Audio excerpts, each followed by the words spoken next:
Hi, everyone, and welcome to our webinar on how leaders and organizations skillfully adapt to our increasingly complex world. My name is Peter Cully, and I'm the president of the Association of Change Management Professionals, Australia and New Zealand chapter. It gives me great pleasure today to introduce four wonderful people who are joining us to have a thought-provoking and insightful dialogue on this topic.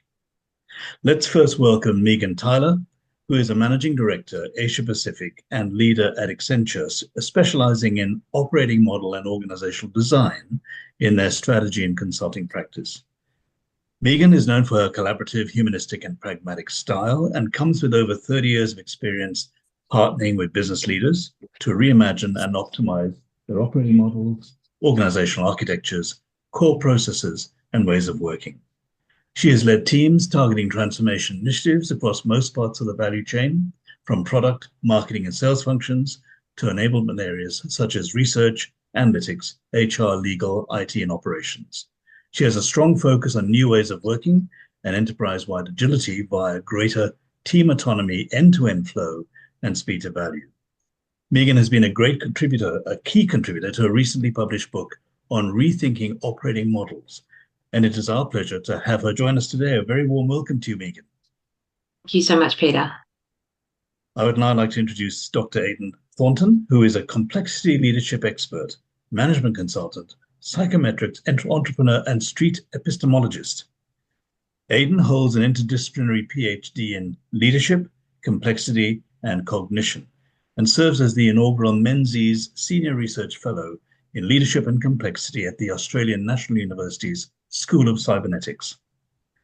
As a co-lead of the ANU Complexity Leadership Lab, Aiden's work spans the theory, measurement, research, education, and practice of complexity leadership. He applies the principles of cybernetics, systems thinking, and complexity science to make sense of leadership and its development. He's deeply committed to classical libertarianism, I would say, and brings a unique blend of intellectual intensity, pragmatism, and a wicked sense of humor to his work. Great to have you on board today. Thanks so much, Peter. I really appreciate it. Please join me in welcoming Rory van der Merwe, a director of our South Africa chapter for ACMP. Rory excels in enabling leaders to translate strategy into pragmatic delivery through engaged team contributions, driving improved performance. He co-creates sustainable solutions to navigate change and disruption, and builds and manages complex relationships through stakeholder engagement to overcome silo thinking. Rory leverages his research through the lens of trauma-informed change, advocating and teaching leaders to be dealers in hope, build bridges rather than burn them, make intentional, deliberate, and purposeful choices for better tomorrows, set and adjust direction, promote mindsets for positive and sustainable impact, and apply adaptability and adaptive capacity for well-being and performance impact in organizations. Rory, big welcome to you today, and lovely to have the South Africa chapter on board. Thank you, and I'm talking from a different time zone, so it's good morning from my side, and looking forward to the rest of my day as you guys wind down. Great to have you on board, Rory. And finally, it's my great pleasure to introduce our chapter vice president and co-board member, Brad Rilatt. We are delighted to have him as our esteemed facilitator for this webinar today. Brad is the MD and founder of Leadership Gold and brings a wealth of experience and expertise in lead, change, communicate, and create constructive cultures that consistently deliver superior results and enduring impacts. He's done this across more than 1,000 organizations and enterprises in over 25 countries, making him a perfect guide for today's session. With a proven track record in organizational culture design, leadership and executive development, facilitation and coaching, conflict transformation, Brad excels in the ability to create meaningful dialogue and collaboration in challenging environments. With the energy and professional curiosity that Brad brings, I believe he is uniquely positioned to make today's webinar both insightful and engaging. Without much more ado, Brad, please join me in welcoming you, first of all, and over to you. Well, thank you very much, Pete, and it's wonderful to be with you all today, including, of course, our good friend Rory, who's just getting up, and the rest of us who are navigating our way towards the evening. So This is going to be a really interesting conversation amongst friends.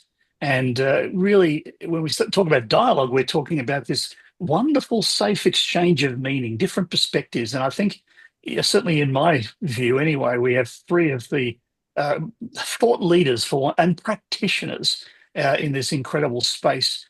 And I couldn't ask for three better people to spend some time with this afternoon or this evening, and for Rory this morning. So let's get underway in sharing our differing perspectives in ways that hopefully will be helpful to those that watch this video over the next weeks and months, whether they are members of our Association of Change Management Professionals or there are other colleagues that we want to share this with.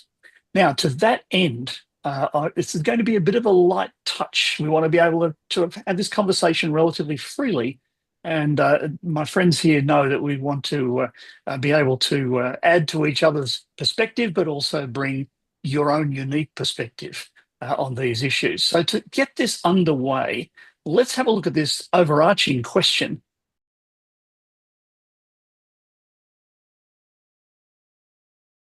How can leaders and organisations skillfully adapt, being a key word here, to an ever-increasingly complex world? That is the overarching question that's got us together this afternoon or this evening. And we've got a number of other questions within that. So I'm going to ask one of our colleagues here on this discussion panel to literally give us those early thoughts as you started considering how you might contribute today. What are your thoughts around this question? Now, I'm going to be bold and say, who would like to go first? Who would like to take the microphone first? I'm happy to get the party started. I thought you might be. Aiden, over to you, my friend. Thanks so much, Brad. So leaders and organizations skillfully adapting to our increasingly complex world. I think there are any number of ways that we can support leaders and organizations to do that. But I think that it won't come as any surprise that my main interest is by going down the path of complexity leadership. And this is my main area of expertise. So what on earth is complexity leadership? Well, complexity leadership is really a way of taking some of the main insights from complexity science to make sense of leadership and how to develop it. And in some ways, complexity leadership, I think, is a response to the limitations of some more traditional approaches to leadership. If we look at the way that leaders and leadership is being developed in many organizations, we often see a focus on things like behavioral styles and personality traits and, individual values and charisma and these types of things. And all of that stuff is fantastic. I think all of that's got a time and a place. But I also think that when it comes to helping leaders deal with complexity, there's also a number of limitations. And so, in my view, complexity leadership represents a fundamentally different way of thinking about leadership and its development. It shifts away from focusing just on individual leaders to being inclusive of individual leaders and collective leadership. It thinks about leadership as a much more kind of emergent and distributed phenomenon, not just kind of as a top-down management type process.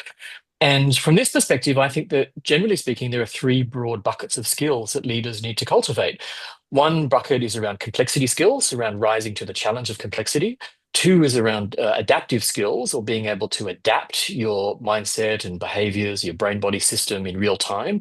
And the third bucket is around the collaborative skills, around how we foster a sense of togetherness. So with that in mind, maybe I'll stop there and hand over to one of our other colleagues to hear what their perspectives are. That really has set the scene, Aiden. Thank you very much. And perhaps I could go to Megan now and get your early thoughts on this large question. Absolutely. I probably come from a slightly different angle than Aiden, although I completely echo everything he's just mentioned. My background's obviously more in operating model and org design. So the word that jumped out from that problem statement to me is the word adapt. And how can we help organisations and leaders set up the system that they operate within to make sure that they are constantly and continually able to sort of flex and adapt to this big dynamic world that we all exist in today. The business strategy, what they do may stay the same. The business model, the business model around the products and services that they take to their customers through their various channels may also remain the same. But the operating model, so how they execute, how they configure all of their resources, their people, their funding to actually deliver on that strategy and that business model really does need to be set up in a way that is constantly being reviewed and revisited so that they can sense and respond to whatever's going on in that market. So I think a lot of people believe that just means organisation design, but operating model is a lot more than that. So today you'll hear me talk a little bit about yes, structure and organisational design, but also leadership roles, as Aiden just mentioned, the governance and processes that are needed to kind of connect and bridge the different parts of that organisation structure, the metrics, the talent, and the ways of working, all of that being so critical to be connected and aligned for that system to operate effectively. So I'll leave that there, but that will be the angle that I'm taking into today's conversation. Wonderful. Thank you so much, Megan. And let's have a little contribution from Rory. What are your thoughts on this high level, first of all? I'm going to begin with a quote from a colleague in Africa. She's a senator in Kenya, and she's disabled in that she actually has a visual challenge. And in Parliament, she actually quoted the following. She said, if all you see is all you see, then you don't see all there is to be seen. So I want to bring a Black African disabled woman's perspective. I know that quote is around from various other people, but I want to throw a mixture in here in terms of what else and what might be, and really pull Aiden's kind of concept around the possibility. Because it's one thing to adapt, but if you just keep adapting and you remain fluid, that's okay, but so what? So I come with a very practical lens, which is South Africa is ranked at the moment as probably one of the world leaders, oftentimes in the wrong things. So for example, we have the highest youth unemployment rate besides the countries that are at war. That's a massive challenge at a sociological level, at an economic level, at a hope level, at a how do you actually, bring people into the economy. So another practical thing that I want to sort of put on the table is we need to be aware of the dynamic in which we operate. So, global tensions, things that are out of our control. So one of the things, for example, and I think we'll leverage it just now with Aiden's complexity stuff, but call it circles of influence. We're very aware, COVID taught us, what's in my control, and I can manage that. And then there's kind of a stretch a little bit in terms of, what's in my circle of influence, and we can maybe manage a little bit more of that. But a lot of that is also, it's like herding cats. And then we kind of overwhelmed in COVID, and it was that, well, what's the circle of concern? What's out of my control? When is Donald Trump making the next executive order that's going to actually, the ripple impact will be hundreds of thousands of lives lost because US aid is not supplying drugs in Africa. Now, when he makes an executive order, he doesn't understand the ripple impact downstream. We do know the next executive order is coming. We just don't know what it's going to look like and what those impacts will be. So I found a fascinating concept recently, and it's called the circle of adapt. So somewhere between control and influence and concern, which is out of our control, is this circle of adapt. And what I want to try and put on the table is, what are we going to do? Because it's wonderful to talk and it's wonderful to theorize, but practically, what do we do? And I think the angle I'm going to try and put on the table is, so what for me now? Fantastic, Rory. Three very, very different perspectives, and I love that reality. We're achieving it already. There's of course a lot of tensions that we are dealing with, aren't there? And Megan, I noticed you mentioned this adaptability. We've all mentioned adaptability, and it's one of those three core elements that you mentioned, Aiden, as well. Of course, the world is, and many people across the planet are looking for stability and order rather than this adaptability and flex. How do we reconcile those sorts of tensions is something that we'll explore throughout our conversation this afternoon and today.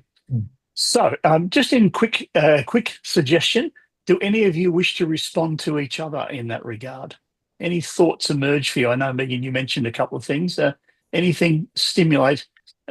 Rory, please go ahead.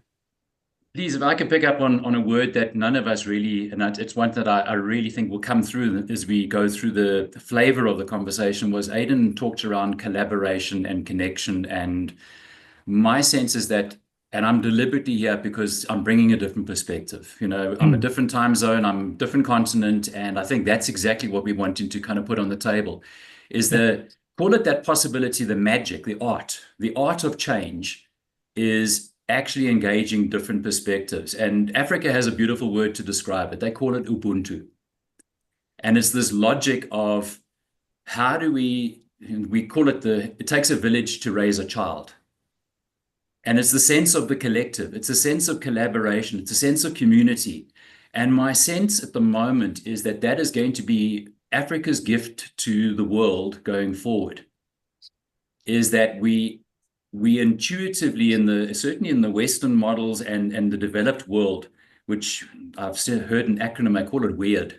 So it's Western, educated, industrialized, democratic, and rich. Well, a large portion of Africa is not in that headspace, and the Pacific Rim countries and so on. So you look at these complexities, and one of the challenges I want to pick up is how do we connect, collaborate, that sense of community, which I think is very, very evident in the Western kind of mindset, is around me, myself, I, individual, versus what I want to propose on the table is that enough? What about teams? What about communities? And I think that's we've all answered that question already by nodding our heads, haven't we? It's not enough. Aiden, your thoughts? Well, I was just going to say, it really just strikes me how interconnected all of our points are. Because I'm raising questions around leadership. Megan's raising some really interesting points around operating models, org design, adaptability. Rory's raising some really interesting points around kind of broader socio-political context and what have you. And they're also interconnected, right? Because, the broader socio-political context in some ways influences who's going to emerge as a leader. The leader is then going to play a significant role in shaping the organizational design and the operating model. The operating model is going to have a broader impact on the socio-political context. And so just the way that the interplay between all of these things, I think, is just quite extraordinary, Fantastic interconnections. Love it. Megan, any last thoughts before we're going to move on to our very first significant specific question we want to address here today? Any last thoughts from you at this point? I'm great. Keen to dive on in. Okay, let's dive on in. Fantastic. Thank you all for those introductory thoughts. So our first question is, what are one or two forces or factors that you are noticing in the world that you operate in that are driving these complex conditions today and perhaps into the foreseeable future?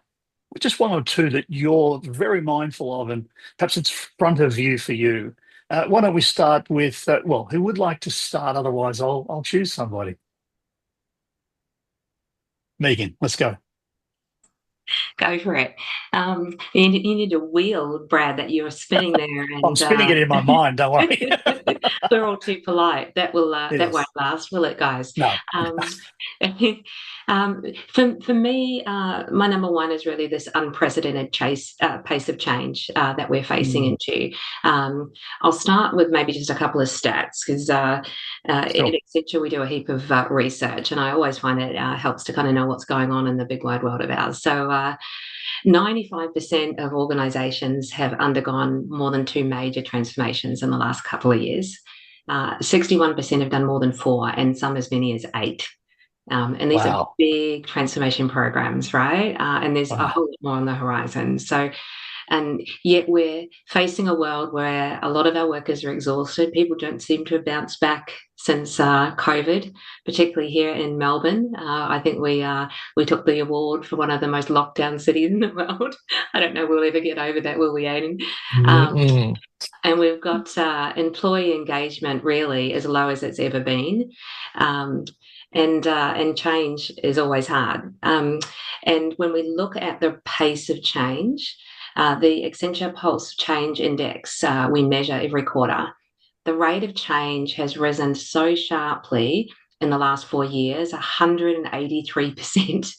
Wow. Just to give you some more numbers, and that's 33% of increase in the rate of change in the last year alone, and it's only accelerating. So that's a pretty major change, I think, in the world in which we operate, the world that my parents grew up in versus the world that I grew up in, and the world versus children growing up in. We can't continue to operate in the same way. We'll burn ourselves out. A couple more little bits of information just on that topic while I've got the floor. The biggest disruptor is now seen to be technology, particularly given the rise of Gen AI. And then that's closely followed by talent. So things like skills shortages, and as I mentioned, and poor employee engagement. And organisations are really struggling to be able to kind of keep up with that pace of change. The work they do is changing. The skills they need to do it is changing. And to the point earlier, how they work with each other is also changing. And so we really do need to find a different way to kind of lean into that and operate in that unprecedented pace of change, and find ways to transform and meet that head on whilst also delivering to our customers and our business as usual. So creating the space for that change becomes increasingly important. So I might stop there. I'll close with one quick stat and then see if the guys wanted to jump on in. 75% of business leaders have now acknowledged that the way they work today, their operating models, will be most likely unrecognisable in 5 years' time. That's the degree of change that they're anticipating. And so the question I hope we get into a little bit today is how to get there and how to make that happen. I don't know, guys, you want to add anything to that? Amazing. Yeah, Aiden, Rory, any thoughts? Aiden? Let me jump in if that's okay. Go ahead, Rory. Yeah, please. Thank you. So I'm going to bring a slightly different lens, and thanks, Megan, for those stats. I mean, the 183% is, and the accelerated pace just in the last year. Let me add on to that. 2024 is described in history as the single biggest election event ever happening at the same time. So while you've got this massive amount of change, you've got, obviously 70 odd countries, I think was the final number, around about 2 billion people, that's a quarter of the world's population, were involved in elections. And here's the interesting thing. The incumbent that actually went into the election in power, in most cases, save one, changed. So what you effectively are dealing with is that what you think is happening, even the pundits that are managing the tracking systems, even they were surprised. And I talk about my own country. The ANC has been in power for that whole period of time since 1994 with our rainbow elections. They went into the election and there were some murmurings, but they are no longer the sort of unilateral single powerhouse. We suddenly are now faced with a government of national unity, which is interesting because it happened to us in 1993 going to 94. We were actually at that stage a government of national unity before the ANC took over. From that period of time until now, and 30 years later, you kind of look back and say, that's interesting. The wheel keeps turning.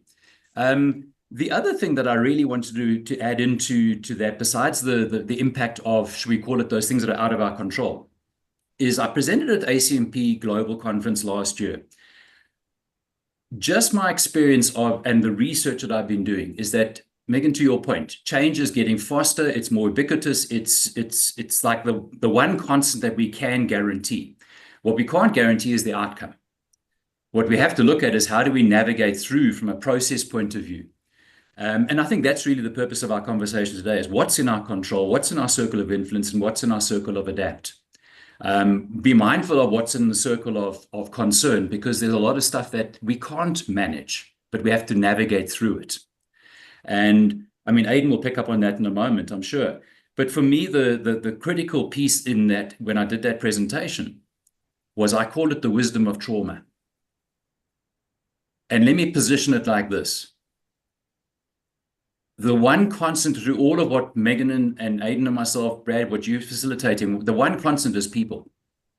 Now, here's a soundbite that I want to land. We are all traumatized. Globally, COVID changed who we are. For example, Melbourne, you said, Megan, you're talking about Melbourne as the worst lockdown. Well, we had a similar experience in South Africa. Not as bad as New Zealand, for example, with from an island perspective, you could shut down and stop anybody traveling in and out. We had the same sort of environment with lockdown scenarios, and 2/3 of the world went into some form of shelter in place, stay at home. And the soundbite that was used at that point in time was, oh, we need to pivot and we need to work from home because work has to continue. Let me give you 2 reality checks. Number one, that's a lie. We were living at work. We were not working from home. We were living at work. Just process that. Because up until COVID, you left home, you transferred across to work, and you took time. And you kind of left the home mindset, and then you kind of got into a work mindset, and you spent time at work, and then you kind of transitioned back home again, and then you left work behind, and you had 2 worlds. The reality was, and I saw it at home, my family. My wife would step out of the door of her office, which was our bedroom, and what used to take her an hour, she was 1 step, and suddenly she was at home. That transition disappeared. The second big lie that COVID really fundamentally shifted for me was they called it we had to socially distance. And you had queues at shops, and you had to stand 1.5 meters away from each other, and you had to cough into your elbow, and you had to wear masks and all the other stuff, even while we didn't know what was going to happen around vaccines and whatever. That was not true. We needed to physically distance, not socially distance, because what it did is it attacked our essential human social connectivity. I almost died during COVID. I'm an extrovert. I need people. And I was banned from being with people. It was traumatic for me. And that's what I say, that we are all traumatized. And the issue is, how do we deal with that? Because I believe it's a lens that the change community needs to be picking up on. I believe it's a lens that the leadership conversation needs to be mindful of. And I believe it's a conversation that every leader in every business needs to be more mindful around. Where and how are my people doing? Aiden, I'll pass it over to you. Wow. Yeah, thanks so much. They're awesome reflections. Yeah. So, I mean, I'm listening intently, and I'm also just reflecting on Brad's question. So you were talking about, a couple of things that we're noticing in the world that's driving complexity. So when you use the term driving, my mind automatically goes to, causality. And so for me, there's kind of at least 2 big ticket items that really come up for me. So let me just start with the first thing. And in my mind, one of the key things that's driving increased complexity are the culture wars. And the culture wars, I think, is such a difficult topic to talk about. It's a very sensitive topic. It's a politically charged topic. It's a very emotional topic. And yet, nonetheless, I feel like we have to have the conversation on the table. Because in my view, the culture wars are really playing a very significant role in driving increased complexity, because they're not only influencing tension between countries, but in my view, they're also deepening divides within many countries, particularly in Western democracies and also other countries as well.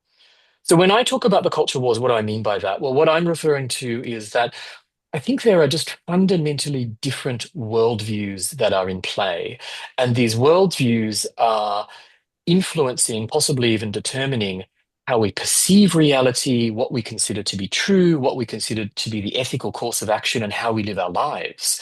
And, in my view, there are probably at least 5 main worldviews in play at the moment. So the first worldview, I think, is a more kind of traditional type worldview, which is influenced by more theological and religious type perspectives. I think there's a modern worldview, which is more influenced by more kind of scientific and empirical kind of perspectives.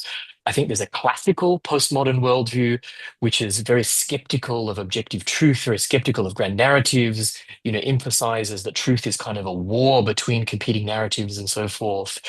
I think the fourth main worldview is the kind of critical social justice worldview, which is often labeled as the woke worldview, that places a very strong emphasis on identity, on activist-led justice for groups that have historically been marginalized. And then potentially, I think the fifth worldview that we're seeing emerging is more of a meta-modern worldview, which might seek to integrate or at least create a space for all of those worldviews to coexist in some ways. And the reason that I raise this is because I think the culture wars have a huge impact on the political landscape and also the leadership landscape in particular. So from a political landscape, I think that the old left-right distinction either is completely breaking down or has completely broken down. It's not clear to me that it really makes sense to think that of the left as consistently progressive or that the right is consistently conservative. And so I think that we might need a far more nuanced kind of political framework. In my view, and also the view of some of my colleagues, we're seeing at least 10 or 11 distinct political positions emerging. And so rather than contrasting left and right, I think we need to be talking about which left and which right are we actually talking about here. But this kind of complexity really shapes the socio-political landscape that I think Rory was talking about earlier in the conversation. But I think secondly, all of this, the culture wars really has a huge impact on the leadership landscape because it has an impact on how leaders make sense of the world they're operating in. It influences how they perceive their roles, how they perceive themselves, how they make decisions, how they take action, and what they think good leadership looks and feels like. And so for me, the culture wars means that leadership is not just about skills and competencies and behaviors and all this important stuff, but it's fundamentally about how we're navigating fundamentally different ways of perceiving reality. So I think that's at least one of the 2 big ticket items that's on my mind anyway. Is there a second? There is a second. Would you like me to talk about it now, or would someone else like to? No. Just put it on the table to start with, Okay, my friend. I'll put it on the table. Well, I think the second big ticket item for me is just a general idea of interconnectivity. And if there's one thing that we've learned from complexity science, it's that interconnectivity is a major driver of complexity, because the more interconnected things are, then the more one thing has a cascading effect across the entire system. And I think there's just so many examples of interconnectivity, like global interdependence and social media influence and AI, and all of these things kind of have compounding effects. So I think the existence of interconnectivity is a huge driver of complexity, in my view. Thoughts, Megan or Rory, on those couple of big factors or forces that Aiden's mentioned? Culture wars and interconnectivity. Anything strike you there that you want to share? If I can Rory. go in quickly, it's more a question, I guess. We're now hearing that there are multiple generations in the workplace that we've never really seen before. But I'm curious, what's new? Because we've always had the workplace and we've always had generations in the workplace. And we've always been doing and churning out widgets and whatever, and the economy has been turning. So I'm asking, what's changed? Because in a way, everything's changed, and in another way, nothing has changed. We're still doing what we used to do. We still wake up, we still go to sleep. There's a circadian rhythm. So I'm just curious, what's changed? I mean, I love what you're saying about interconnectivity, but we've always had interconnectivity. So I'm curious. Try and help me understand that a little differently better. Part of it, Rory, is the pace of change in technology. If you think of the generations coming through, they've grown up in a very different age. I'm making myself sound old with these references to my parents and children and generations, aren't I? But they've grown up with technology at their fingertips. I mean, golly gee, I learned to type on a typewriter. We didn't even have computers on our desks when I was young. They've grown up in an age of social media. I do think as a result, their social systems, the way they actually lean into that interconnectivity that you're talking about is quite different than the way myself or our previous generations would have done as well. So I don't know, do you want to add to that, Aiden? I think there is such a bigger divide between the different generations now than I think we saw due to that kind of pace of change in the technology that is influencing that. I agree with you, Megan, totally. So, and I also just, echoing Rory's thoughts. So we have always had interconnectivity, but I think what makes it different, in my view, is that I think the quality of the interconnectivity has changed because it's become richer, it's become more direct, and it's become faster. So within the matter of 2 seconds, I can send a tweet to Elon Musk or to any head of state around the globe in a way that I wouldn't necessarily have been able to just a couple of decades ago. And so my sense is it's the richness of the interconnectivity, the directness of the interconnectivity, and the speed of the interconnectivity that's really driving a lot of the complexity. At least that's what comes up for me anyway. Great. Very, very good. Wow, that's rich. That's rich territory, my friends. What we're going to do now is turn our attention to this second question. And feel free to add your thoughts as we go along. And very happy for you to sort of work off each other. I think you're doing a great job of that, so thank you. The second question, yes, Megan. Brad, before we get there, I think we'd be remiss if we didn't maybe elaborate on one of the biggest disruptors, I think, since agricultural and industrial age. And I know that a lot of people are talking about the topic of Gen AI. But I don't think we can skip past what's creating complexity in the system without at least maybe 30 seconds just touching on you take as long as you feel you need that is having on our world. Is that all right? Yeah, I agree. It's an important point. Yeah, absolutely. Yeah, I just think that it is bringing. Really just in the last 12 months, even though it's been around for longer than that, but the last 12 months it's really bringing a massive sense of urgency to the businesses, to the clients that we work with, that desire, and it's not just a desire, it's actually almost a desperation in some cases, to really embrace that, to reinvent how they work, to reimagine their processes, their workflow, to reshape their workforce and their skills, and make sure they're not left behind.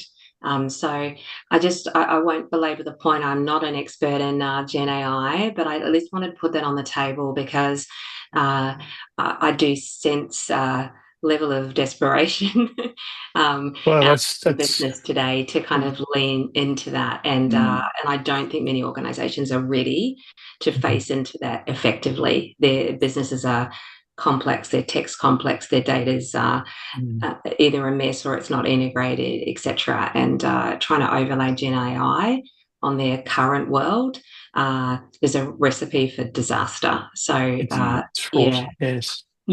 can I just interrupt? That's really important. I think, Megan. I'll just pick up on that briefly and see what Aiden and Rory have to share. This notion that there's a desperation is what I wanted to pick up on. That desperation, I suspect, has its foundation in the competitive world that most organisations find themselves in, and this fight or battle or a fear of loss that often is associated with living and operating in those worlds, whether it's a commercial one or it's a community one or it's in South Africa or it's in Melbourne, here in Sydney. So thoughts from Rory and Aiden, just to build on that a little bit. Desperation around Gen AI. Go first. So in a lot of the conversations that I'm having with organizations, I think there's a lot of curiosity and also a lot of fear around generative AI. I think a lot of organizations are still struggling with what the hell can it actually do? how on earth would I even introduce it into my organization? Is there some obligation to introduce it into my organization to be seen as competitive in the market? Are there these huge risks that I'm completely unaware of and I don't really know how to manage? And so I think there's a desperation I think there's different types of desperation. There's a desperation to be perceived to be using AI to be kind of at the leading edge of, whatever industry you're operating in. But there's also, I think, a desperation to kind of make sense of it, to know, what are the risks and the benefits, what are its actual capabilities? Is it actually going to make my organization more efficient and so forth? So I think there's desperation and different manifestations of desperation, at least in my view. Great comment. Thank you. Rory, your thought? And I think just to build on that, and I really appreciate Megan bringing it in, but who's going to use that technology? And that's why I asked the question just now around generations, because Megan, you're right. I mean, my kids have grown up in this digitally native world. I'll give you a classic example. I was at our traffic light, and the car next to me was playing music, but the music was distorted. It was like, so let me test this with you. I said to my daughter, it sounds like his tape has stretched. And you know what I'm talking about. It was like, you remember the old TDK tape and it got eaten by the machine. And my daughter doesn't know what that is. She only ever grew up with a CD. And now it's streaming. And I mean, you don't stream at the wrong speed. So when I said to them, well, what about if you play the record fast? She says, what are you talking about? I grew up, with the 45 RPM and you kind of, that thing doesn't exist anymore. So yes, the speed of technology is there and the pace of change and interconnectivity, but the people that need to use it. And my question is, and that's where I'm curious, is that, when my daughter gets into the marketplace, she knows how to use the current technology. She's never learned what I have to still unlearn. She's arriving ready to do and embrace what needs to be done. But who is making those leadership decisions around what technology is most appropriate right now, given those governance risks and requirements of the business? Because unfortunately, one of the big projects I worked in is that we had these legacy systems. And when the international bank departed and we were left with, replacing like for like, lift and drop, my portion of the project was a brand and name change. And the reality of the brand and name change was very simple. The regulators were thinking in the same way. It was like lift and drop, like for like, know your customer, meet all the regulatory requirements. And when we explained to them the complexity and the size and the scale of the economic impact of us doing it wrong, in terms of a simple lift and drop, they literally said to us, please don't stuff up the African economy. That's right. So kind of take as long as you need to make the decision around know your customer. And I think that was a really interesting lesson for me, is that yes, technology, and 90% of that major global project was technology. But there was another portion around that, which was the marketing piece and the brand piece and the, talk to the heart of the staff. And remembering the staff are dealing with 42 million customers, you're dealing with a huge magnitude ripple impact. That technology, oftentimes, you got to get the technology right. Absolutely. But to give you just the perspective, we landed the brand within a year under regulatory criteria, but it took another 2 years to land the technology to catch up with the brand. And maybe that's a perspective I just want to put in, is that sometimes we need to phase these things without being overwhelmed with what's in our area of concern. And yes, we know technology is a major driver, but garbage in, garbage out. If you're going to overlay, the new system on top of the previous legacy systems that actually need a major cleanup, well, you're actually not helping yourself either. Technology is nothing without people at the end of the day, right? Oh, beautifully said. It's all about the people. And at the moment, that is one of the bigger blockers for something like Gen AI. People are they kind of interested, as Aiden said. 95% of people, I think it is the latest stat, see value in working with it, but they don't trust the organisations to necessarily do the right thing by everyone. They are worried about job security. They don't trust the outputs necessarily coming out of some of these early stage Gen AI solutions, and they're worried about the ethics, the privacy, social responsibility. So unless we address some of those things, then the people won't embrace the tech. And we'll be no better off. Go for it, Aiden. I totally agree. And the other, so I would just add to that by saying, I think that our perception of a relationship to technology is changing a bit because, I mean, strictly speaking, a knife and fork is technology. A pen is a type of technology, and we've been living with these types of technology for the longest time, right?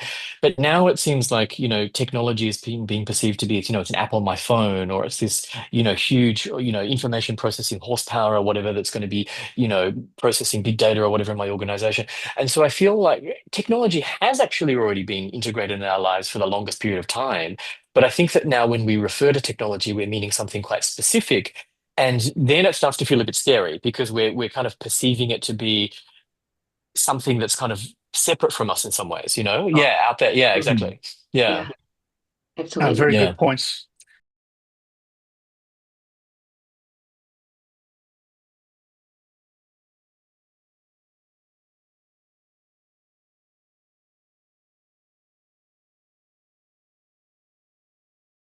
So it's time for us to move on to question number 2, my friends. And here's the question we'd like you to consider. How is all this complexity currently impacting the leaders and enterprises that you work with? What are you sensing or observing are the impacts for them at this present time? Over to Aiden, would you like to kick off? Sure, why not? So how is the complexity impacting? I'll tackle a leadership angle in my response. So Great, thank you. I'm thinking about how is complexity impacting leaders and leadership. And again, there are 2 big ticket items coming up for me. You'll notice that I love talking about things in pairs. So the first thing is around sense making, decision making, and action taking. And the second thing I think is around the pursuit of truth. And that might take us into very deep philosophical waters, but let's try and tread that skillfully together. So I'll start off with the first thing. So my first point would be around sense-making, decision-making, and action-taking. And I think that complexity has a massive impact on how leaders make sense of situations, how they make decisions, and how they take action. And in my view, these 3 things are somewhat distinct, but also deeply interconnected processes. But so let me just define my terms. So when I talk about sense-making, what I mean by that is trying to figure out what the hell is going on by describing something, just explaining something, predicting what might be happening and joining the dots. When I talk about decision making, I'm talking about actually choosing or landing a course of action, and that decision might evolve as new information emerges. And by action taking, I'm talking about actually enacting and implementing a decision. And these things don't always happen in a linear order. Sometimes leaders might act reactively first and then have to make sense of what they just did and then decide what to do next, for example. But in my view, complexity makes these things much, much harder because leaders have to consider just a lot more variables. The variables are a lot more interconnected. In many cases, sense making, decision making, and action taking requires collaborative effort, not just within teams, but between teams, between organizations, between industry sectors, and so forth. So it's really about doing these things across multiple different boundaries.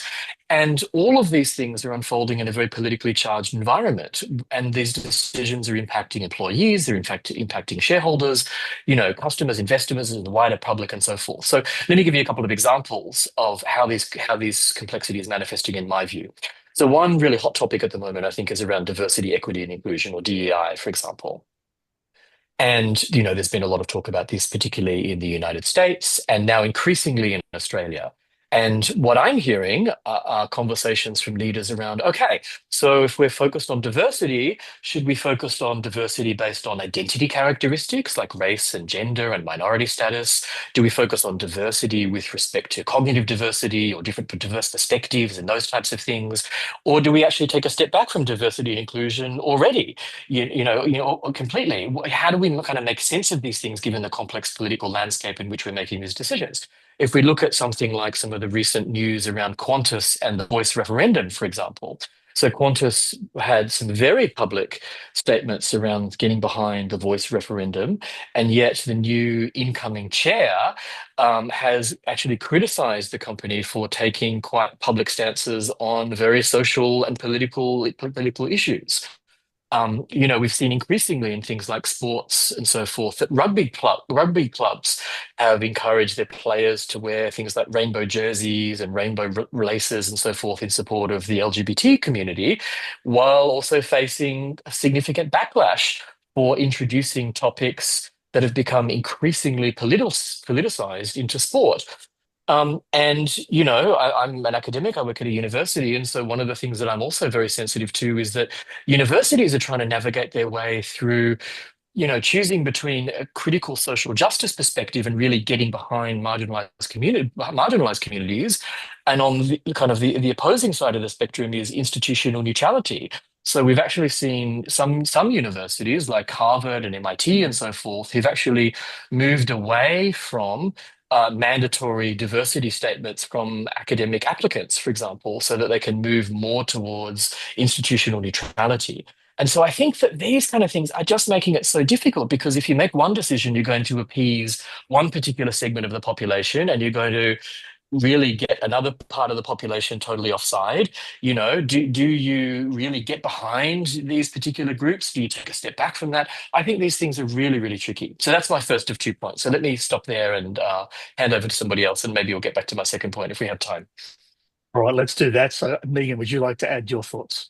Certainly, and I know, Aiden, you talked in twos, but you also talked in threes, which is very aligned to my consulting background. We talk in threes, and you actually, your model of sense-making, decision-making, and act-taking is very close to the frame we use and the definition we use of enterprise agility. Because what I see is to the question of what's currently impacting leaders and organisations. How is this impacting them today? I see more and more organisations leaning into the need for that enterprise-wide agility, which I really define as that ability to continually sense, adapt and respond to those kind of market-changing conditions, as we spoke to a little earlier today. Organisations can't take 6 months now or 9, or in one case of a client that I was working with, 12 months to take a new product from idea to market. Their competitors would have bent them to the bunch. They can't wait for their annual planning cycles to update their strategy and to adjust their business priorities and to build a new team to respond to something that's happening in market. They need to really be able to quickly sense, adapt and respond in near real time, and shift focus, shift dollars, shift workers to the latest priorities without the hiring and firing and big programs of old. It needs to be much more organic and fluid, and that's really how our businesses need to act today. So those capabilities can't be special programs on the side. They really need to be built into the DNA of an organisation, just like resilience and change needs to be built in. I'm a bit of the stats lady today, aren't I? But a quick stat to leave you with. Most of the organisations we are working with, particularly on operating model and org design in my day job, are really leaning into how can I be more adaptive, resilient, build this enterprise agility muscle. I'm not talking about agile team level practices. I'm talking about the whole organisation being able to kind of morph and change. But 69% of leaders saying that their current operating models are currently unable to adapt to disruptive forces, and Wow. And it's actually jeopardizing their growth and their business performance. That's the struggle that I see leaders facing into today when they're really dealing with all of this line of complexity. That's a scary number, Megan. Thank you for sharing that one. It's a pretty challenging number. So, Rory, your thoughts? Well, let's keep it quite grounded and practical. My background is in psychology, but specifically a passion and interest in education and health, which are real people issues. So let's just rewind it back to COVID. And one of the practical things that happened during COVID is we had to make decisions around, besides the social distancing and things like that, we had to make decisions around how do you actually engage your workers when everything has changed. And what prepared you for it? So some people were saying it was a black swan event, it was unprecedented. Yet if you go back in history, the Fortune 500 companies from 2013 to 2018, it was in their annual predictions from a risk perspective. A global pandemic is coming. So when it happened, we all run around saying, oh, nobody expected it as unprecedented. That's not true. So there's your sense-making, decision-making, action-taking in practice. Now, what we found, for example, is that suddenly healthcare was front and center. But the healthcare industry wasn't ready for it. And what we saw is, first up, what we saw, and they called it compassion fatigue, not change fatigue, compassion fatigue. That suddenly they were doing things that they shouldn't be or couldn't be, that hadn't been planned for. You weren't allowed to visit the hospital to see your dying relative. Nurses now had to literally hold people's hand and actually help them exit. We call that compassion fatigue. I call it trauma, because we didn't prepare our medical community for a new way of being and doing and seeing and showing up. Those very same medical people went home under fear and trauma that they were going to infect this invisible thing that they were seeing the result of onto their own families. So some of them decided that they couldn't go home. So now you had forced isolations. It just compounds and compounds. So then we wonder at a medical health issue level, what's happening to our staff? Because people were living in these circumstances, unplanned, unprecedented, whatever it was, and suddenly businesses became, I call it, they became people-centric. They were suddenly aware of, oh, you've got a XYZ background and your cat jumped across your computer screen while we were on the Zoom call, and, are you on mute and are you this? But suddenly we were actually becoming kind of interested in somebody else. What are your circumstances? Oh, you're living with your aged parents and you've got 3 generations in the house at the same time. Previously to that, you only worried about a person at work. Give me your hands and your brain while you are here for those 8 hours and follow the rules. And actually, I don't care where you live and how long it takes to get to work and what your social circumstances are. That changed. So people-centric.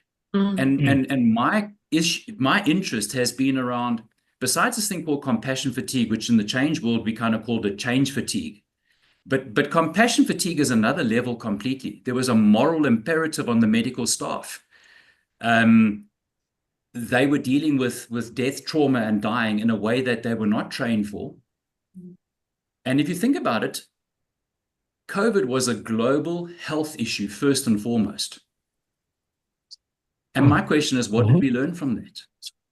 And 4 years later, as we are exiting COVID, what practices have we applied to improve our healthcare facilities so that we are now seeing people choosing well-being and health and wellness as a positive, proactive? Because I often think as leaders, we still are reacting to the sense-making and the decision-making and the action-taking. It's still a reactive-driven model. We haven't actually applied the lessons of COVID, which is how do we anticipate, how do we circumnavigate in advance, and how do we move towards preventing in terms of a coping with this new overwhelm and new trauma that's going to be landing on us. Very substantial challenges, obviously, Rory, and they're facing every society today on the planet. In the interest of keeping us moving, I really just want to sort of give Aiden a chance to say he had another issue you wanted to raise, another factor. But I really want to, before we go there, though, maybe you can do this together. I'd love to, with what Rory has just raised with us, I'd love to have your views, Aiden, as an epistemologist.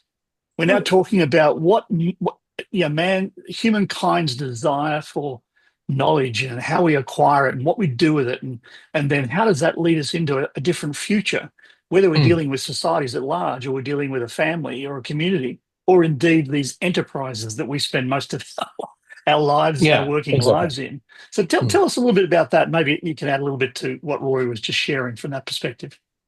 Well, I think Roy's making an excellent point, and I suspect from a cybernetics perspective, what we would probably say is there's a missing feedback loop. because Yeah. actually there's a catastrophic event that, I mean, had an absolutely terrible impact on, not just health, but a whole bunch of different systems. I mean, from the perspective of complexity, it's a very instructive example, however. But there's a missing feedback loop because something has happened. And I don't think that the lessons learned have been fully fed back into the system again, so that we can actually adapt our mental models so that we know how to deal with these things when they arise again. Now, I suspect some industries possibly have done a better job, I suspect, because they were more directly hit by some of these things, but I suspect many haven't.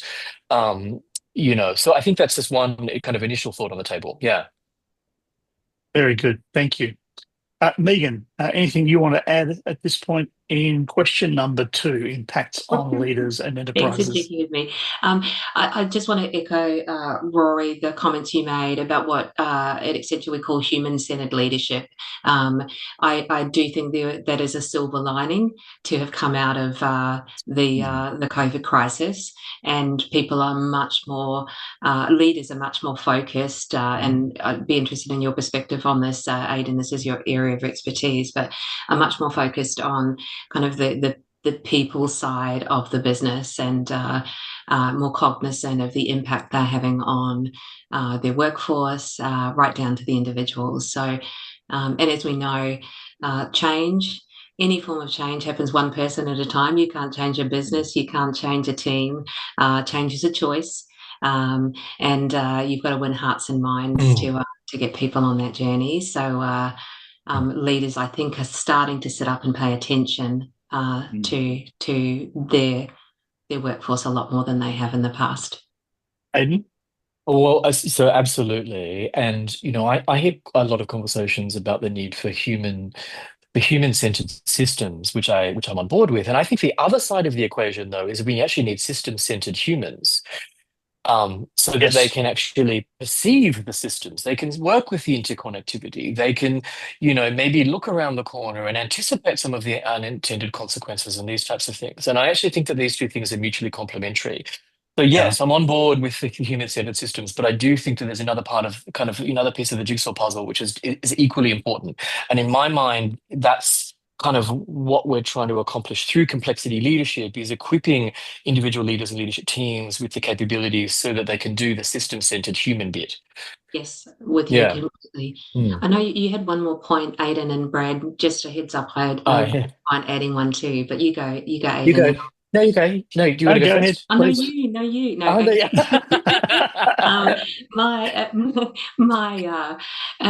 My other implication that I just wanted to talk to in terms of how the sort of impact we're seeing in the consulting field from the complexity that leaders are facing is really around cost pressures, and leaders feeling that they need to not just reinvent their business, but they actually need to look at how they can reduce operating costs across their organisation and operate more efficiency as they're leaning in and facing risk, and inflationary pressures, and a broader economic system that is somewhat challenging. We often work on operating model and org design for our clients because they're going through mergers and acquisitions or divestiture, or they have big technical transformation programs, or they have a growth strategy, but cost has been kind of the number one driver and trigger for a number of our engagements of late. And what we're seeing as a result of a lot of those programs are patterns of org simplification, consolidation across the workforce, which is obviously having a flow-on impact into kind of employment rates and other implications more broadly across the economy. We're seeing process standardization, elimination, simplification, and automation programs. We are seeing companies revisit their placement strategies. And by that, I mean, what should we be centralizing, maybe through shared services? We're seeing them look at outsourcing, such as managed services, looking at other organisations that can maybe support those more efficiently for them. And we are continuing to see a pattern for offshoring certain types of work, more often than not for wage arbitrage, but there are often quite a number of drivers for the offshoring. And we're seeing businesses also revisit their sourcing strategies. So the good old do I borrow, build, buy, or bot is the latest addition to the mix in terms of automation. So I just wanted to kind of add that into the mix because I do think those political and economic pressures are really driving a high focus on the cost agenda at the moment. And I know that can run in the face a little bit of the human-centered leadership and taking care of our people, but there needs to be a little bit of a balance in terms of, the businesses actually being set up for the future as well. It's a very, very important point, I think, Megan, because I'd love to just get your views collectively and individually around this notion of cost attached to culture. So we talk about leaders and what they're impacted by, and many of the leaders I talk with are struggling with culture. What are our everyday normalized practices and routines and rituals, and how do we show up for one another and the enterprise and those that we serve? So one of the biggest costs, of course, of every enterprise is culture. It is the human behaviors. And thoughts about how do we go about helping leaders appreciate the true cost of human behavior? Because it typically doesn't appear in our profit and loss statement. True value of human behavior doesn't appear in our balance sheet. Your thoughts on that? Because I think a lot of leaders are struggling to actually normalize these cost elements. And I think your point earlier on, Aiden, which says we need to create or develop system-centered humans, not just the human-centered systems. We need to be focused heavily on people seeing this interconnectedness, and it's normalized, it's routine, it's everyday. Thoughts, people? Rory, can I jump in on that one?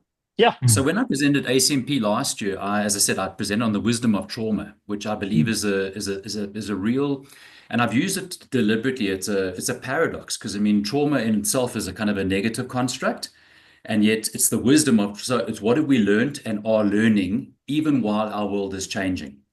And Gallup has published over the years. You're all familiar with the engagement surveys, but essentially you've got, let's just round the numbers up. You've got 20% that I call in the red zone. We call it loud quitting, call it disengaged, call it saboteurs, call it whatever it is, but it's the challenge. And and from a change point of view is that's where the resistance is going to come from. They're not going to contribute. So we know there's a problem of about 20%. Equally, if you look at sort of a bell curve, you've kind of got sort of 20-odd%, give or take the numbers, maybe 25%, sort of sitting in that what I call the green robot zone. They're the willing, able, available, and what you do is you throw more work at them. They always say yes. They stay late. They arrive early, and then we wonder why we see burnout. Okay, and where's the burnout happening? It's happening in that group. All right. Then you've got what we call the bell curve, and the middle piece over there is 20 and 20 over there. So you've got also 60% sort of living in the middle. And Adam Grant, amongst many others, but he almost rejuvenated the word languishing. So let's make it very practical. My wife said to me, surely there's got to be more to life than waking up, drinking coffee, working on the treadmill, as the concept of work and living at home and living at work, and then coming out of the office and then having a glass of wine and going to sleep and waking up and getting a cup of coffee. She said, surely there's more to life. And that's that concept of languishing. And the way it was described, and just to recall back a year or three, it was joyless. And what you're finding is that 60% of your workforce are showing up exhausted, disengaged, languishing, joyless. And you want to change the trajectory of your business to Gen AI and the future of work and whatever else, and manage costs. And you're trying to do that with 20 to 25% of your workforce. You've got 20% that you're not dealing with. You've got sort of 60-odd% in the middle that you can deal with, and let me put it this way: we should be dealing with them, but oftentimes we aren't, because what we do is we just load more work to the willing, able, and available. Let me leave it at that. Fantastic. Can I just ask one thing? So we probably don't have time for this part of the conversation today, but at some point in the near future, I'd love to deepen this aspect of the conversation, because it seems relatively clear to me that complexity might have an impact on trauma. What I'm also interested in is what's the feedback loop, is how does trauma have an impact on our ability to deal with complexity? And what are the kind of practices and scaffolding and support and what have you we can put in place to help people to navigate that when they're in actually a traumatic state of being, to support them to deal with the complexity that's almost inevitable. And I'm really curious to have that conversation at some point in the not too distant future. Yeah. I think that is the substance of our next little conversation, friends. That is deep and substantial. You're right, and wide, I think, as well.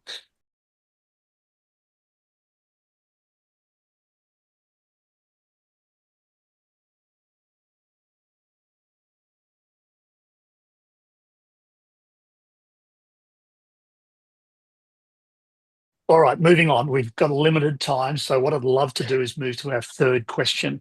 What are a few recommendations for leaders and organisations to adapt more skillfully? What are just one or two, maybe three, no more than three recommendations that each of you would make to leaders who are struggling with all of this?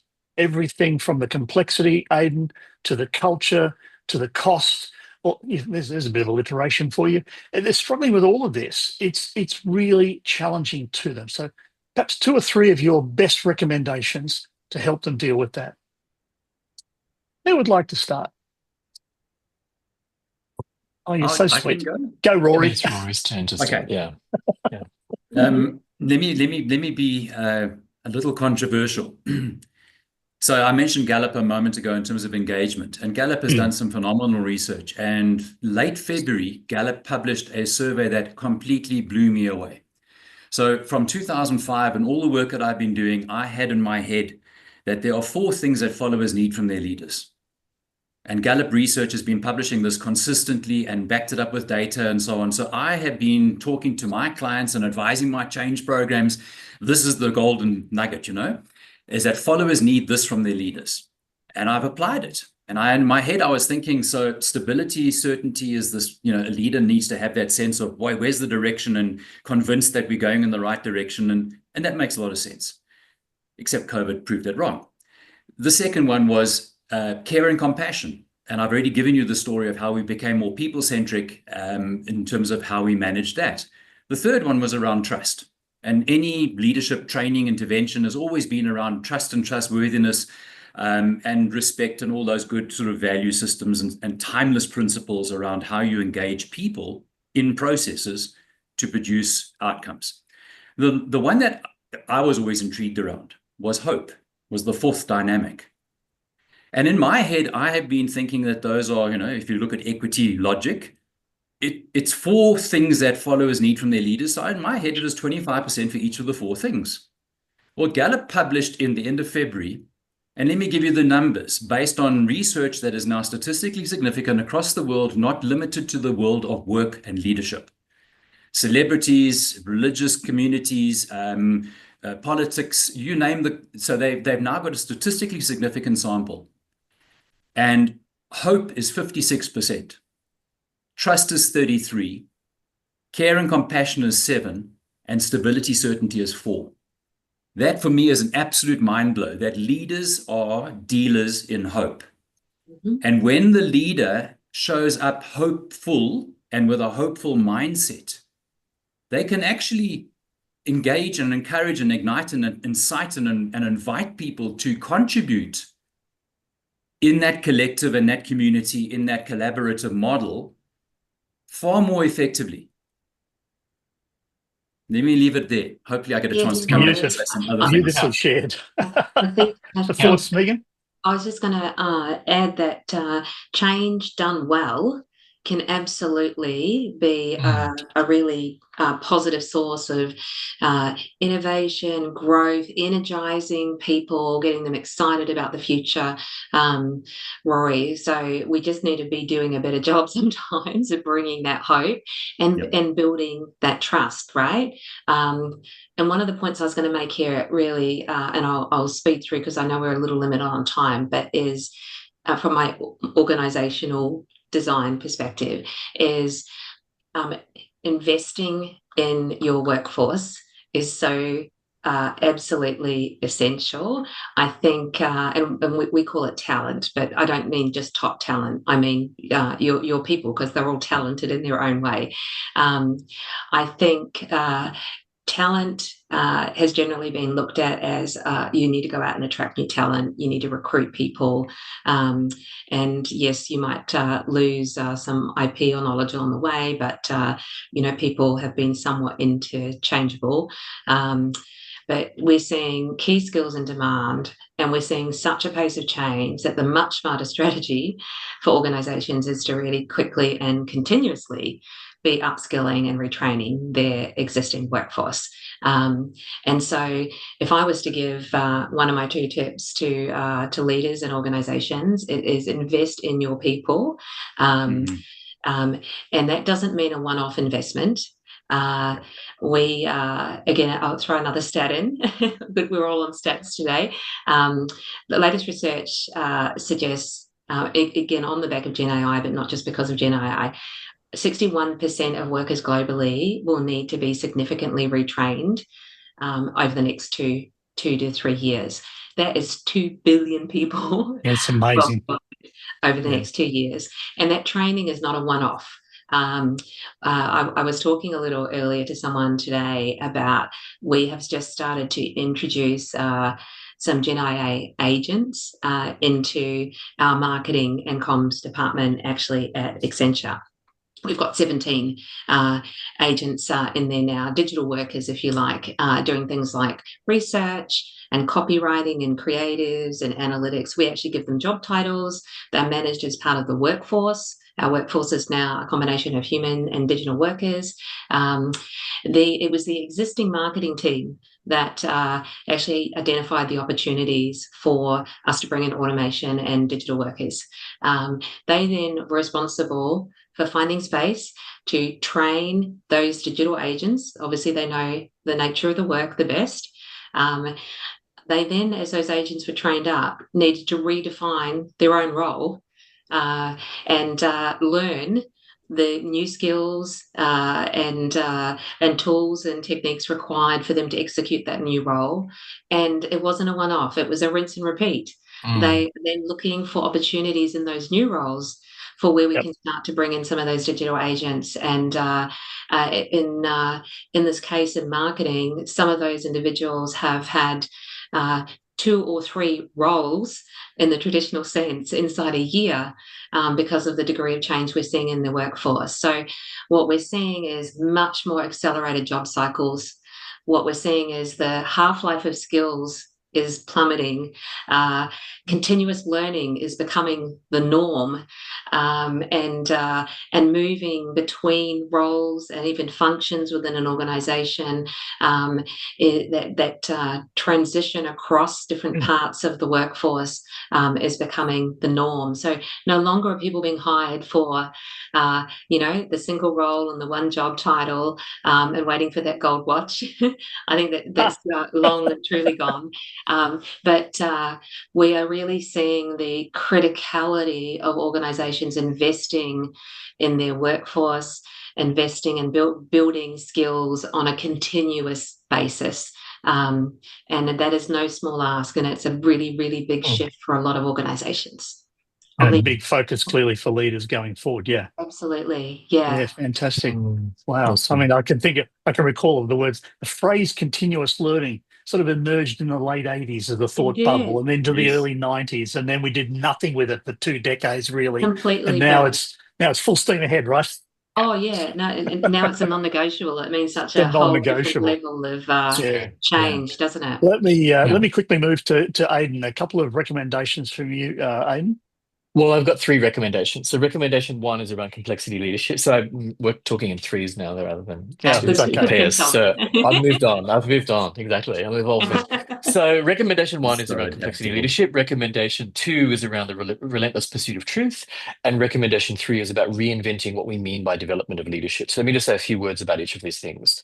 The recommendation number 1, complexity leadership, I introduced this concept at the start of the conversation. And just to quickly recap on a couple of key points before I elaborate. So complexity leadership is about applying key insights from complexity science to understanding leadership and how to develop it. And as I said, I think that there are, at the very, very least, there are three buckets of skills that we need to have in our frame of reference when we're talking about complexity leadership. The first is complexity skills, second is adaptive skills, and the third are collaborative skills. So let me just elaborate a little bit more on what I mean by this, because I just mentioned them before, but I didn't really explain them. So complexity skills are around rising to the complexity of the challenge by seeing and working with different systemic patterns. It's about anticipating some unintended consequences, about navigating and maybe working with multiple interacting causes. This is what I mean when I'm talking about system-centered humans. The second bucket of skills, I think, are the adaptive skills, which are around how are you adapting your mindset, your behaviors, your brain-body system in real time. So these are things like self-regulation skills, being able to keep yourself calm, cool, and collected under pressure. Stuff like cognitive flexibility. So how are you able to change your mind or change your beliefs in light of better evidence or in light of a better argument? How are you able to demonstrate behavioral flexibility by adjusting how you act, to fit a context? So I think that's the second bucket. The third bucket of skills, in my view, are the more collaborative skills, which is about fostering the sense of togetherness. And for me, this is stuff like, building effective teams, enabling cross-functional collaboration, cross-sector collaboration, standing boundaries between silos, sectors, and organizations and whatnot. So this is kind of what I'm talking about around complexity leadership. The second recommendation, relentless pursuit of truth. This is a bit of a tricky one to talk about in a short period of time. So maybe this is the second follow-up conversation we need to have at some point in the near future. 100%. But I'll just briefly say a couple of points about this. My view is we have to be able to grapple with the nature of truth and have a mature understanding of what we mean by truth. And in my view, this is a necessary condition for the survival of our civilization. And that is not an over-exaggeration in my view. So I think there's a very important distinction between truthiness and truthfulness. By truthiness, what I mean is when something feels true or feels meaningful, and truthfulness is when something is in fact true, objectively true of the world. And I think truthiness and truthfulness are getting confused and getting conflated, particularly in leadership contexts. The reality is a lot of leaders are dealing with fast-paced environments. We talked about this stuff, right? Complex environments, fast-paced environments, deeply impacted by technologies, AI, and this kind of stuff. And in this context, I think that leaders are feeling really stretched. They're feeling cognitively stretched. And I think in many cases, leaders are defaulting to truthiness rather than pursuing truthfulness. And in my judgment, this is deeply, or not always, but can be deeply problematic, because what it means is leaders are making decisions and doing their sense making based on flawed inputs like ideological echo chambers and logical fallacies and cognitive biases and political pressures and all of these types of things. So in my mind, the relentless pursuit of truth or truthfulness has really got to be front and center. That's kind of my second recommendation. And the third thing I'll just touch on super, super quickly is reinventing the development of leadership. And what I mean by this is, I think in general terms, there are three main approaches to developing leaders and developing leadership. There's event-based approaches, practice-based approaches, and systems-based approaches. So event-based approaches are more traditional programs, retreats, leadership courses, these types of things. Practice-based approaches, I mean deliberate daily practices that leaders can do on a daily basis to just improve their skills, incrementally, bit by bit on a daily basis. That's not necessarily going to be too intrusive in their time. And the third approach are systems-based approaches, which is how we make changes to the broader organizational system, broader social system, and so forth that leaders are situated in. And in my view, I think there's probably a bit of an over-reliance on leadership programs or leader development programs. I still think there's a time and a place for leader development programs, but I think there's an over-reliance on leader development programs. And I think what we really need to do is start to consider more of a shift towards practice-based approaches to development and also systems-based approaches to development. So just to give you a couple of real quick examples. So by practice-based development, I'm thinking of, every time you walk into a meeting, practice noticing some interpersonal dynamics, who's influencing whom, what tensions are you noticing in the room, where's the collaboration flowing, and those types of things. When you're participating in decision-making meetings, start to introduce an ethical frame of reference and start to practice how you can introduce the language of ethics into decision-making processes and so forth.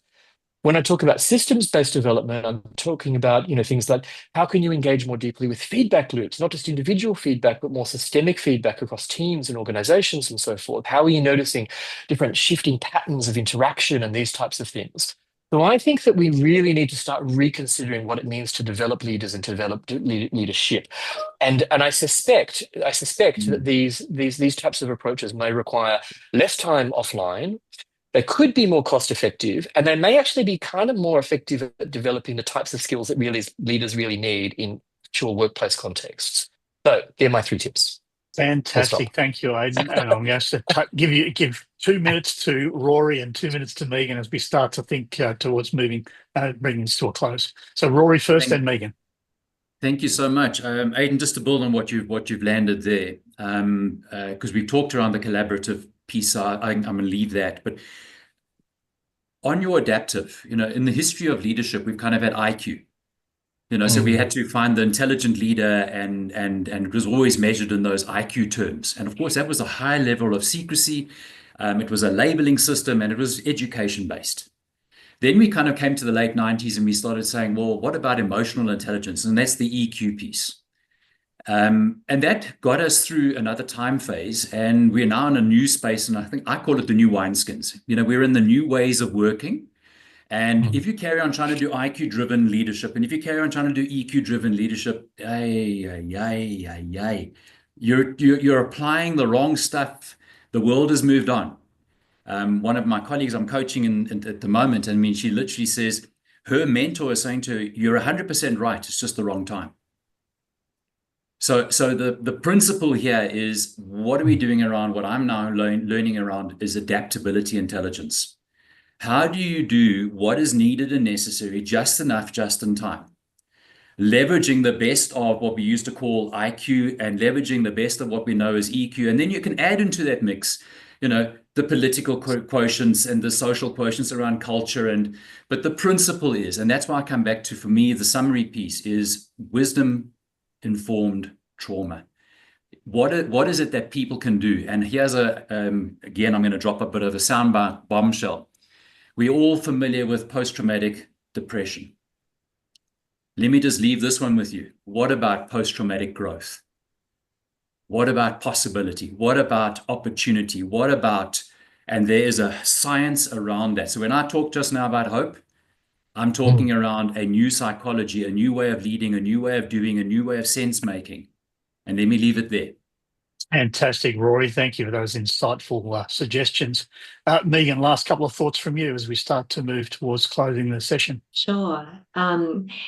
I just those comments from Aiden and Rory both really resonated for me. And it's something we're looking at. How I mentioned a little earlier about the degree of reskilling and retraining required. That cannot be, Aiden, as you suggest, through events. It absolutely needs to be what we call learning in the flow of work. With kind of the tools, the techniques, the co-pilots, whatever it might be, kind of providing you with that support and that coaching in real time. So the other thing I just wanted to touch on, Aiden, from your comment about truthiness and truthfulness, absolutely get that. And I know you broke the seal mentioning the word Trump earlier, Rory. That's kind of what came to mind, Aiden, as you were mentioning that. But I was interested in maybe a conversation for a different time. The prevalence now of data and dashboards and insights and the cognitive brain and the workbenches that are available to leaders now, I thought would have meant that even though they're trying to make their decisions really, really rapidly, it's less of the hippo decision making, the highest paid person's opinion shooting from the hip, and a lot more data driven, and therefore a lot more leaning towards truthfulness than truthiness. But I get the idea that these are blurring. And data is not, you can always find data to justify your position one way or another, I'm sure. Absolutely spot on. Yeah. Fantastic, Megan.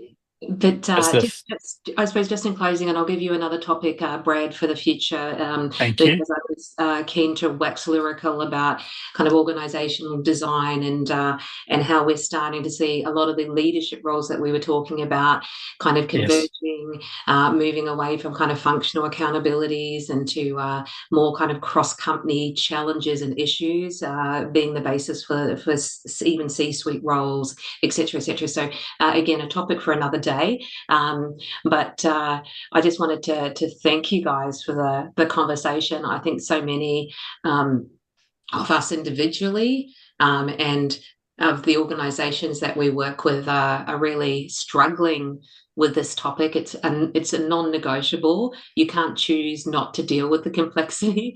You That's can't right. choose not to deal with the pace of change. We need to find smarter ways to working together and more humanistic ways of leaning into those challenges and thriving and avoiding as much of that trauma, Rory, that you spoke to as humanly possible.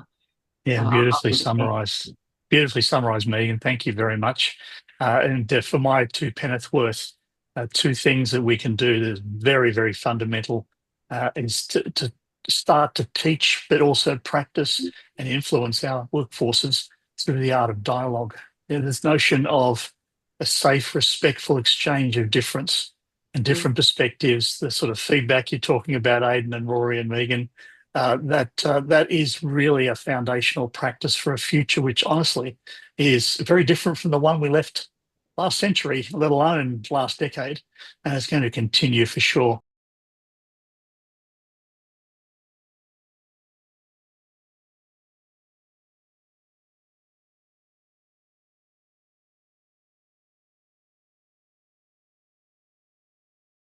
So with that, I'm going to hand over to Peter to bring this to a bit of a close. And thank you all for your wonderful contributions tonight. Deeply, deeply appreciated. Well, Peter. Brad, firstly, I'd like to thank you for a wonderful facilitation. Well done. That was hugely interesting. I've been listening for the last, I don't know, 90 minutes. It just seems to have flown past. But thank you, Megan, Aiden, and Rory, for sharing your considerable experience and knowledge today. I feel we've only just touched the tip of what's a hugely topical and relevant topic that many of us are struggling with. I want to thank the people who've joined us today on the webinar. We hope you found the session insightful and valuable.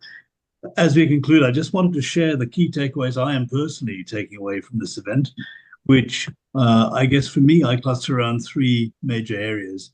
And the first is embracing the unpredictability and complexity within organizations as opportunities for growth and innovation. The second one is really recognizing the need to understand the interconnectivities within organizations. It's all in the seams. It's all the sort of joining parts that we have to really think about. So thank you for bringing that out. The importance of balancing, as Aiden was saying, the practice of, balancing practice-based and systems-based development of leadership.